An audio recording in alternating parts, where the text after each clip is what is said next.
Hello everybody, my name is Coolblue and I'm bringing out this video of me unboxing a board game, and today I'm going to be unboxing, as a part of the unboxing series, expansion number 4 for Warfighter. So this is going to be Warfighter Vietnam Special Forces card game, expansion number 4, VC and NVA Hostiles. Let me go and get our background music started, because you know I love my background music. And we got that going, cool. Alright, so let's go ahead and get started. We're going to follow the same flow that we, typically try to follow, which is, open the shrink wrap.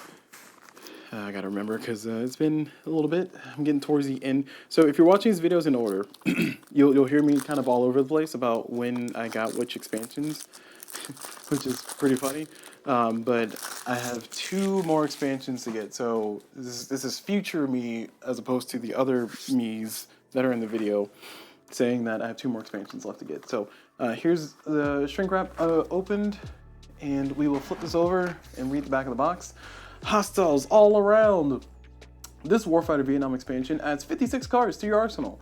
This expansion gives you new elites and frontline hostiles, as well as new events and weapons. Wow, that's different text. Wow, okay, that almost threw me off. No special rules needed. Just add these cards to your game. You must have Vietnam core game. Okay, looks like we're going back to our same. There's one that said you must have the, or I forget what the title. Oh no, it says you must Vietnam core game or something like that. I don't know. Anyway, all right, okay. You may not have seen that. I don't know. Let me go ahead and open up these, and we're going to follow the same format as the other videos, of course. We're going to be sleeving these before we look through all the goodness, so we'll get those there.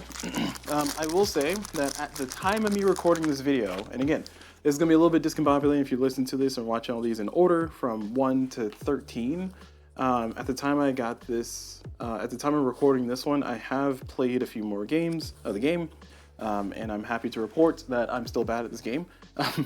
I had a chance to kind of drag my friends through it as well, and they had some mixed opinions on it, but for the most part, mostly on the negative side.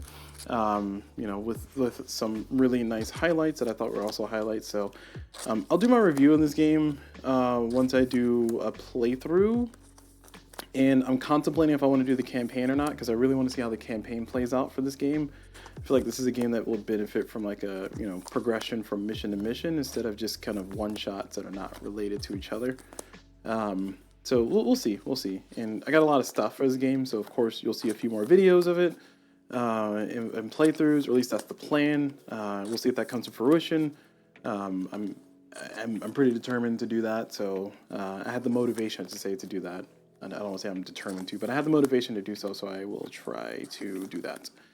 And also, you know, it gets more Warfighter out there. Hopefully it'll push my message that I've been echoing. I don't know if I said it already in some of my previous unboxings already, or if I will say it in the future, but essentially the selling, the marketing model for this, I think my friend who he commented on it after we finished the video that we did on his channel, my friend being Bear from Friendly Neighborhood Gamer, he said like it's basically microtransactions, and I was like, yes, that's what it is. That's the word.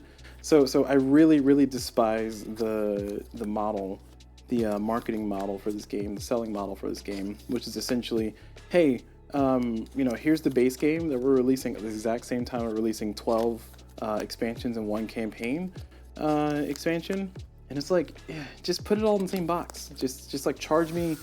I think the Kickstarter was $250 for everything, or $370 for which was what the retail value would be for everything, or something like that.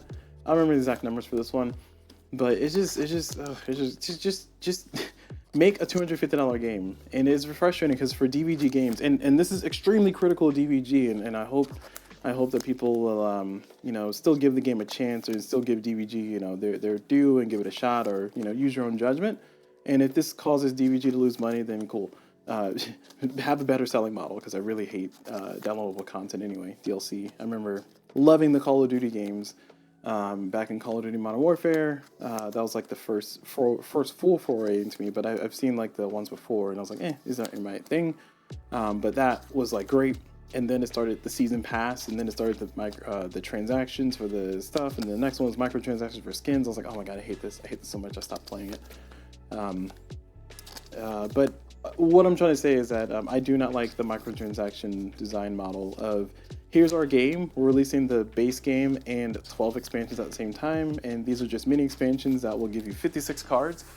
And if it's all like $5, actual microtransactions, sure, but these microtransactions are quite macro in the sense that they're like $25 in expansion, which is ridiculous. Anyway, all right, well, there's my daily criticism there, or my videoly criticisms for DBG, and I find it funny because I'm doing the unboxing of all these separate, and I'll make one giant video, but the plan is to make them all separate and then put it all in one video, so I can like have a video on each expansion's page on Board Game Geek for the purposes of showing people what's in the box, what they're getting, so they can kind of get the ones that they want, and hopefully help them out in their purchasing choices. But I also acknowledge and understand that I'm halfway being super critical about the game in a way that may not be beneficial. So hey, it happens, you know. It's not all sunshine and rainbows, especially not Vietnam. Vietnam was cruel and mean. I say as somebody who's watched a lot of documentaries on it and watching more now that I'm getting to this game. So okay, let's go ahead and go through the stuff. We have hostile cards and event cards, as per usual, or as per the pattern in my future videos. I'm not going to reveal the event cards here. Actually, I will just peek. Oh, looks like these don't have a text on them, so you can use them in any game. Nice. Okay, I like having more. I like having more events because I'm getting a little tired on the 5 that I've seen a lot of already in the base game. Because I haven't played any of the battle packs, so I'll do that eventually. But we got a lot of new enemies, and there are 2 different types of enemies, from my understanding. There are kind of like, I don't want to say beginner. Does it say here? I don't think it says it on here, but on the Board Game Geek page and all the research, the reading that I've been doing on it, on the expansion number 4 specifically, it adds elite hostiles and non-elite hostiles. And I don't know if there's a marker. I think the marker might be on the back. So let me check the backs here. I don't know if it says elite or non-elite.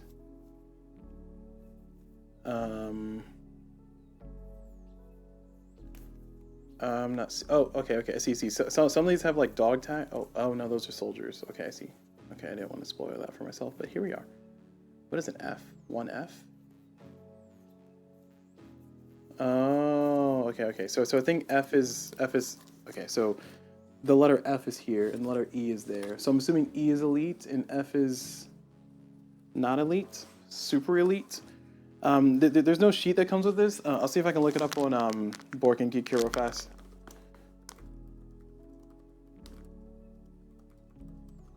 Because it said it in the text on DVG's page, if I'm not mistaken. Yeah, frontline. Okay, so this expansion gives you new elite and frontline hostiles, as well as new events and weapons. Okay. So we have elite hostiles and frontline hostiles. So I'm assuming elites, those are going to be not as hardcore. It looks like they're just shuffling them in here every other one. My assumption is that they are another F. My assumption is that they're set up to be, harder. So if you want to have just kind of a harder game, you can take all the elites and just shuffle it into your deck, and it'll be much harder. So these guys, oh man, wow, a 3+ doing 2 wounds. It's only 1 radical. Are you kidding me? Ugh. Okay, this is brutal already. This one is 1 wound and suppress. Ugh. Immobile, engage. Okay, and this is hopefully some farmers or something. 1 wound and suppress. Okay, so it says if you want a harder game, you can just shuffle only the elites in here, only these guys. And I don't know, because I think on the base game enemies, it has the E on them, which I think that's for the experience that you get. You get 2 experience. That's what I thought it was, but I guess maybe it means something else. And on here you have the F. The F is for frontline, and I wonder if actually. Okay, let me not wonder. Let me bring in the. Sorry, I don't mean to bring in other things here while we're doing an unboxing of this specific expansion, but I'm curious to see if the enemies in the base game. I don't know which box it is. I think it's this one. I'm curious to see if the enemies in the base game have that differentiation of like elite versus frontline, and I just never noticed.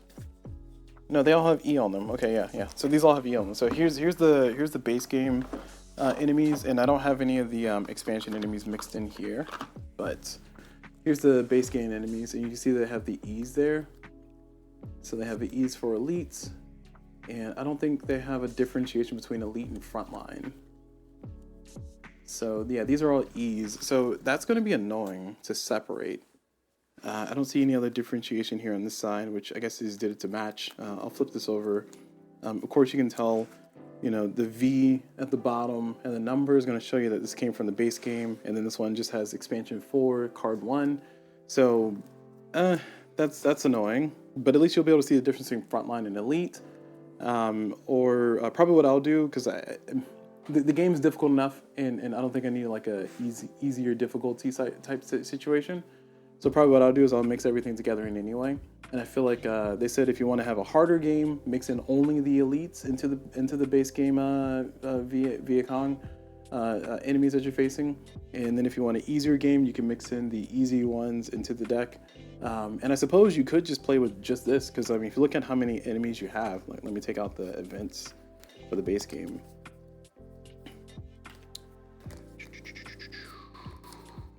Okay, there we go. All right, so if you take out the 5 events the base game comes with, 1, 2, 3, 4, 5, this is base game stuff. Then you have, I think this should be 25 or 20. 1, 2, 3, 4, 5. 20. So you have 20 enemies here.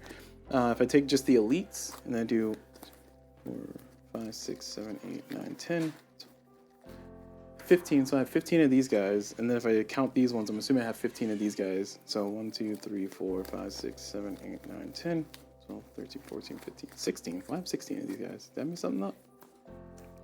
I guess I got 16 of these guys. Oh, that got 6 experience. Whoa. What does he do? Overkill, whatever that means. Elevated, place. Oh, okay. I think elevate makes him harder to kill. And he has a 5 cover, but 6 experience points is a lot. Engage when placed. Yeah, some more stuff. So anyway, all it comes down to say is, yeah, there's 16 of these, there's 15 of those, there's 20 of the enemies in the base game. I'm probably just gonna mix them all together and just play the game, just like with the giant stack of enemies, and I'll face the consequences of whatever that decision comes out to be. But okay, all right, I'm glad I did that, so we can kind of get all that in one video where it's relevant together before I mix everything together anyway into one giant happy family there. Okay. All right, continuing on, that was the enemies. So you have your front line, you have your elites, and I'll put this aside. You have your events. They gave you 5 events. I'm definitely going to shuffle these into the base game as soon as I can, so I can have more events. Moving on, we have skills and equipment. So the skill card we have here is green on blue. This is in another expansion. I think this was in the expansion 8 one. Again, the videos will be presented in order, but I have not recorded these in order. So I think this is in expansion 8, the one with more of the Vietnamese soldiers, allies. So this one is a soldier may only use this. They have the print on it. Discard the soldier. Discard the soldier? What do you mean discard this soldier? Oh, right. Yes, I lied. I think this might be on the one of the battle packs. Like the battle the Hue one, or HUE Hue one. I don't know. Okay, all right. I should stop speculating. We'll just keep moving. Okay. We got ourselves another tear gas. We got ourselves a shotgun saddle, a side saddle. So cool. Those are neat little things. I tried to use the tear gas or the smoke grenade. Not tear gas. I tried to use smoke grenade in one of my games. It didn't work out. It's definitely because of circumstance, but it's easier to kill. Weapons wise, we got ourselves an old AK-47. We got an AK-47 and an M2 carbine. Historically, because I've been brushing up on my history of the Vietnam War, a lot of the a lot of the Viet Cong, they were using the AK-47s. So this is probably for when you find somebody who might turn, find a hostile that turns to join your side temporarily, and they get probably the green on blue card as their skill. Is it skill? Yeah, as one of their skill cards. They probably get one of these. Anyway, sorry. Oh, right, that's what I was gonna say. So what I learned was that the AK-47 was way more reliable than the M16s that we use, the standard issue M16s that the United States use. M16s were, relatively speaking, relative to this, are flimsy. These ones, there was a story where somebody said they left their AK-47 in the, underwater for 3 months, and they came back, got it, shook the water out of it, and they were able to shoot with it. And you could never do that with the AK-47 or M16, mainly because the M16 has grease and stuff. So I'm becoming more of an expert on these things. And by expert, I mean I'm just taking random bits of knowledge that I'm getting from these videos that I'm watching and documentaries. M2 carbine is nice. I like this one. This is one of my favorite guns to try to use generally, because it's basically an M16 but with a better hit and a better reload. And I think it's nice to have a second card, because I think this is just my preferred go-to default weapon. It's better than M16, so in my opinion, it's more reliable, which par for the course. All right, so here we have some action cards. I will go through these, and then we don't have any soldiers, so just action cards. So, battle fatigue, battle fatigue, battle fatigue, battle fatigue, battle fatigue, battle fatigue. Are these all just battle fatigues? Oh my gosh. All right, well, I thought we had some action cards. Nope, we got ourselves 2, 3, 4, 5, 6, 7, 8, 9, 10, 11, 12, 13 more battle fatigue. The base game has 29, so they just gave me 13 more. So 13 plus 29 is 42. So I now have 42. The answer to the universe. Thanks, game. I needed more of these. I thought these were like, oh, I get extra action cards. Woo, more action. Nope, just best I can do is stress. Best I can do is PTSD. And it's like, thanks game. Thanks for helping. That's great. I'm happy for you.